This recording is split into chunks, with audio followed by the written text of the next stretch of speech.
Recording. There we go. So yeah, today we're gonna talk. By the way, it's just some ground rules. Don't shoot, no grenades, no bullshit like that, and we'll just get through this quick, concisely. If you have any questions, just feel free to ask. Just ask immediately.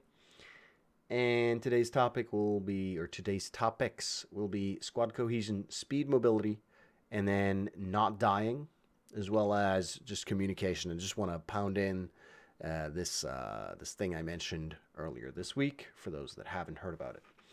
So squad cohesion is a very long term for a very easy thing. Homestone, please hold fire. There you go. So yeah, it means let's let's come on, guys. Let's not spread out too much, right? You want to move as a group. So if we were to be attacked right now, not right now, but if we were to be attacked by a squad and they're running, right? They're legging it to make it to us as fast as possible. And then when they hit us, it is the first three guys, then 40 seconds, and then the next three guys, and then another 40 seconds, and then the last two, right? That will be so much easier to deal with than if it's nine or like what did I mention? It's three, three, and two. So that's eight guys hitting us all at once, right? Eight guys just going for it all at once will be, it'll be a completely different experience than the way I mentioned it earlier, which is why you should, as a squad, try and hit targets at the same time, right? Use the advantage you have as a group of people instead of just wandering in there like lemmings. And the reason I mention this is because I see us not doing this. We're basically doing what I refer to as like it's a Jello hammer, right? You're hitting them with the hammer, but the hammer's not really doing it. It's not made of the right stuff. You need to stick together, right? And the firepower of a combined squad is exponentially better than just a few guys. So what I want us to focus on going forward right now is squad cohesion. Try and like when you see your squad leader moving, try and stay close to him. I'm not saying like 5 meters or 10 meters. I'm saying like do what he does. Don't like if you're 50 meters behind, you are doing something wrong unless he told you to be there. Right? You need to move with your squad leader. You need to stay mobile and you need to stay quick and be where he is and do what he does. Just because the difference is enormous, basically. Just trust me. And that brings us, actually, any questions? All right, that brings us smoothly into speed and mobility. Now, in the current version of Squad, speed is super duper important. And by that I mean speed is basically like how fast you move, how fast you get out the gate. Like the first 2 minutes of the round is usually game winning, right? If you are 30 seconds faster than your opponent, you are almost guaranteed to win the game. If the teams are even, you are guaranteed to win the game. But in general in public matches, like 30 seconds, man, that's ages. And so getting out the gate quick is really important. That's why I always spawn in few people because like getting three guys into a vehicle is a lot quicker than getting a whole team like nine guys because there's always one or two fuck ups and they're like, oh, they can't find the door or they wander around the compound, they get lost or some shit like that. But all that will be irrelevant come V10 because they're changing it so that you have a minute and a half or I don't know, a minute and a half before the round starts where everyone just spawns in or where you can spawn in and then get into vehicles and shit. And mobility, again, that's just following the squad leader and being quick and like a lot of the times when you're taking fire and you think like I'm pinned right now, I can't move or I'll die. You can totally move, right? A lot of the times you can just keep running and you'll be fine. And a lot of the times you should keep running as well, like staying behind, like I said, like 50 meters behind, 100 meters behind. You're basically like you're not doing your job. A lot of the time you're better off dead and respawning at that point. I would totally mm, Yeah, it's Yeah. it's tricky to explain, but like a lot of the times you should be moving when you're not, and a lot of the times when you're especially when you're attacking, you should be going for it a lot harder than you are. I see a lot of the time people are like, "Well, okay, now I see enemies on flag. Flag is over there somewhere. I see enemies on flag, so I stop here and I start shooting at the enemies." Whereas I would um, like because basically the enemy wants you to fight not over there. They want you to fight off flag. If you're fighting off flag, you're doing what the enemy wants, right? You want to be fighting on flag because that's where you actually that's your end point. So I see enemies over there, so I'm running. And then I'm just firing at them. I don't want to hit them. I just want their heads down. I don't want them firing back at me. So I'll be running and firing and then moving cover to cover and getting onto the flag and killing them there and fighting them there close up. And if I have all my 9 guys with me, or 8 guys, then that will usually work because you guys will be like, you will be on different flanks. The guys I don't necessarily have a shot at, Cox will have a shot at because he's all the way over to the east here, and I'm coming at him dead on. And maybe they're focused on me because I've been firing, and the Cox's approach has been pretty much clear, so he hasn't had to fire. So they don't even know he's there, and then he comes in and kills like 3 guys, and now it's suddenly it's like a 6v9, shit like that, right? Yeah, That's tunnel vision, man. exactly. You need to work together as a crew, and you need to remember that if you go on like 6 guys on defense and you're going on them like 1 or 2 guys, it's going to be super easy for them. They'll have 2 guys for every one you bring. It's so much different when it's 9v9 because someone will always get on the enemy's flank. Someone will always be in that blind spot and get those extra kills. And yeah, and then that brings us to the next point and the second to last. And we're really like 5 minutes away from just playing the game right now. And that is, I want you guys to focus on squad cohesion and mobility, but also now not dying, right?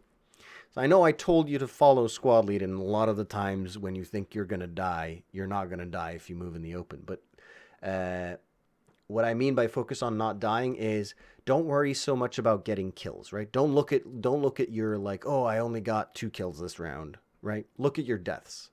Focus on getting no more than 3 deaths. If the round is going your way, if you're winning, 3 deaths is maximum, man. If you're losing, yeah, seven deaths maximum. You should never have more than 10 deaths in a round. Never ever. Right? That means you're giving up too often, or you're not thinking about what you do, or you're spawning in the wrong places, right? You should just never have more than 10 deaths. Then you're always doing something wrong. I know. I've come here from PUBG. Yeah, with extremely few exceptions. You should never have more than 10 deaths in a round of squad. And so just focus on staying alive and focus on not dying. Like if instead of like, I know there's enemies around this corner, I know they're over there, right? But my squad, we're defending this area, and sure, I could poke around and try and kill them, but they might be watching this way. Maybe instead I'm just gonna hold this corner. I'm gonna wait here, and I'm gonna actually, this is a really stupid, like, you should never hold a corner like this, but I'll explain that later, right? Just focus on staying alive instead of dying, and I'll just quickly do this corner thing, right? All right, so Cox, if you could go, you could stand here. Stand here for me. Right, a little bit out from the corner. A little bit more. Like, Dude, yeah, you're about like to get right shot. exactly. Right there. All right, so right now, Cox, I want you to yell in local when you see just the tip of my shoulder or something like that, and I will do the same. All right. So stop moving. Stop moving. I'll move, and then you just say when you see anything of any part of me. All right, so I'm moving. No. Yeah, right. Now, right? And that's about the same time I saw him, right? So now I'm going to move far away from this corner, and I'm going to do the same thing. Dragon, please move away from Cox. All right, I'm going to stop when I see something of Cox, and Cox will stop when we'll say something, right? When he sees something of me. So, and there, I see something of Cox. Cox, do you see me? No. No. All right. And tell me when you see me. Yeah, there. So I see about half of Cox's body here, and he just now sees my shoulder. So what does this tell us? Well, if you're further away from the corner, you will see the enemy before he sees you. So when you're guarding a corner, try and not sit right next to the corner because the enemy will see you before you have a chance to see the enemy, and it'll just pop you. So guard a corner as reasonably far away from the corner. Like, just keep that in mind, right? That being close to a corner, not necessarily the greatest thing in the world. Another just quick thing as well is, let me get into a building or some shit here. I just found my new camping spot. Yeah, just stay where you are, guys. Stay where you are. I'll show you. All right, look at this window over here, right?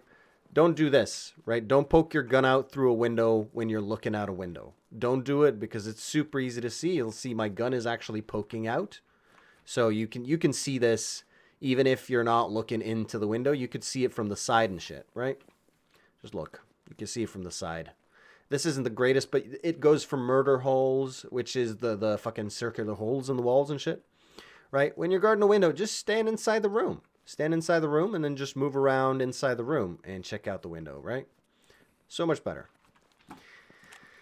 And lastly, yeah, communication. And I'm just going to go over the thing like I mentioned earlier in the private channels. You probably didn't see that Homegrown, or probably you guaranteed didn't see it Homestoned. Never use yourself as a reference point. So in case some of you didn't see it. By that I mean contacts on me. Contacts north of me. Contacts south of me. There's a vehicle close to me right now. Right. If I say that in comms, what I'm doing is basically I'm adding noise and giving, like, there's nothing positive in what I'm doing. Nothing constructive. Right. I'm not helping anyone because no one fucking knows where you are except for you. I don't know. Why would be people open the map? They can see you, can't they? Yeah, they can. Yeah. But, right, it would be so much better, right? If I was going to say, all right, for example, here, enemies close north of Raleigh. I could do that. And people, it will be much easier. They don't have to press enter and then zoom in and hover their mouse over everyone to try and figure out who the fuck you are. Okay. Yeah, right? So if I say north of Raleigh, people can just press M and go, okay, Raleigh's there. Okay, north of Raleigh, that's that way. Or maybe they already know where Raleigh is. They just spawned in and they've ran like 100 meters east. North of Raleigh. Okay, well, that's over there, right? I know that. Or you could go, if contacts are here, you could say contacts east of US main, west of checkpoint, right? You use those, and you can also use squad lead as a reference point because squad lead is also easily identifiable on the map, right? If you just look at the map. You can also, under extreme circumstances, you could say north of northern medic, or most eastern soldier, because people can see on the map, okay, so that green dot is the soldier the most to the east, but never use yourself as a reference point, right? You can even say just north of the road, for example, if you're standing next to a very prominent road, or just north, contact north, right? Because we are super gathered right now. Sorry, I'm sending 2 channels now. Yeah, we are super gathered right now, right? So I would just say, okay, contacts north, because, well, north for everyone would be relatively the same way. And then once you get really good at this, you can, for example, I'll give coordinates to Cox. So if Cox stays there and I move all the way down here, and then I see people that are essentially east of me, I would say east of me, but then I'll say, oh, Cox, watch out. You've got contacts southeast of you because he's slightly north of me. So that would be southeast of him. If he had right. I usually try to work that one out. Yeah, but that's slightly more advanced. Right now, I would say just focus on using landmarks on the map, US main, or like flags in general, rally points, fobs. Use coordinates as little as possible. It used to be really nice using coordinates, but the grid has become like completely unreadable compared to what it was. So like I can't fucking function this goddamn grid anymore. It used to be real easy, but now it's just a clusterfuck. So I just use coordinates as little as possible. It has to be an exceptional situation where you use the grid. Or easily readable. Yeah. Like But in this context, not really, is it? What? say right now. Okay, find Charlie 3 key or Charlie 354. Sorry, Charlie 35. Just do it quickly. Tell me when you're there. Why cannot I connect to the server? It's a passworded, isn't it? Or is it throwing you back out? It's Yeah, it looks custom like match all and the way in the just mountains, isn't disconnect it? me from Huawei. Yeah, Q. Okay, Mountain South. Yeah. so you need to restart Steam. Basically, that's it. Steam. Yeah, Okay. just restart Steam. Some other people had the same problem. They restarted Steam and then they could jump in. But we're finished in 2-3 minutes, Amir. I have it now, Charlie 354. That was horrible. Yeah, I got it. Yeah. West of Palace. Okay, so it takes about 30 seconds, right? Okay, so if you tell squad leader, okay, enemies at C345. All right, so now I have to fucking stop. I have to figure out where the hell C345 is. And okay, I found it. Well, why didn't you tell me it was in the intersection southeast of Palace? Southwest of Palace, even. In the intersection south, like that's so much easier. I'll just do that instead, and I'll find it instantly, instead of giving me the damn coordinates. So The only way I'm checking that is if I'm camping or something. Other than that, I don't want to be checking that on the move. yeah, exactly. Like, yeah, if you're sat still. But here's the thing: like, your job is not to make squad lead's day any harder. It's to make squad lead's day as easy as possible. So especially if you're dead and shit like that, try and find any kind of reference point, and then just keep looking at your map because you're dead anyway, right? And then squad lead will drop a marker, like he'll drop a marker fucking here, right? And you go no, slightly south of that if it's actually relevant. If that's close enough, then it's close enough. But you're like no, slightly south of that in the field.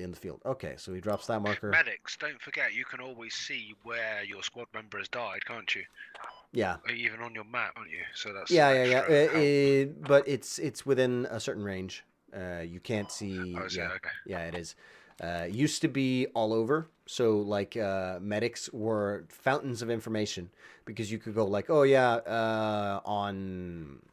Like, say you were playing on this map and someone was fighting on commons, you could go like, well, okay, they're about 50% alive on commons. You just drop information like that, and then you wouldn't have to talk so much in between the squads because every squad would sort of know how it's going on commons, for example, because their medics would just tell them.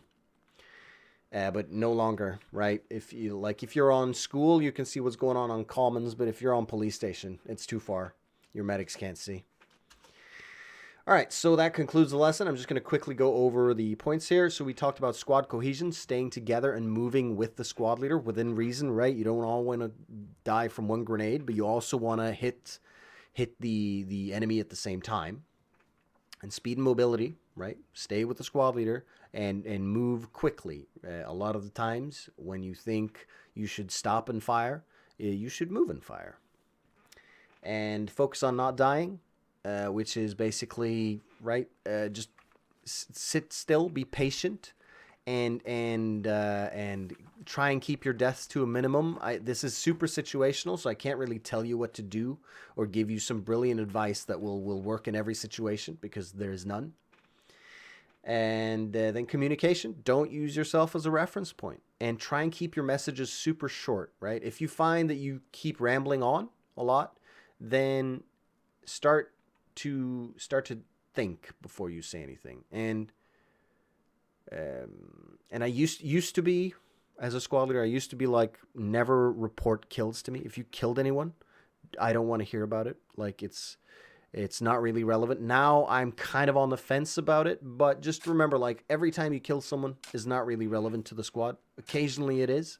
Try and think about it before you basically speak, because the less noise we have, the more footsteps we hear, the more enemies we're going to kill, shit like that, right? Just remember, sound is important a lot of the time.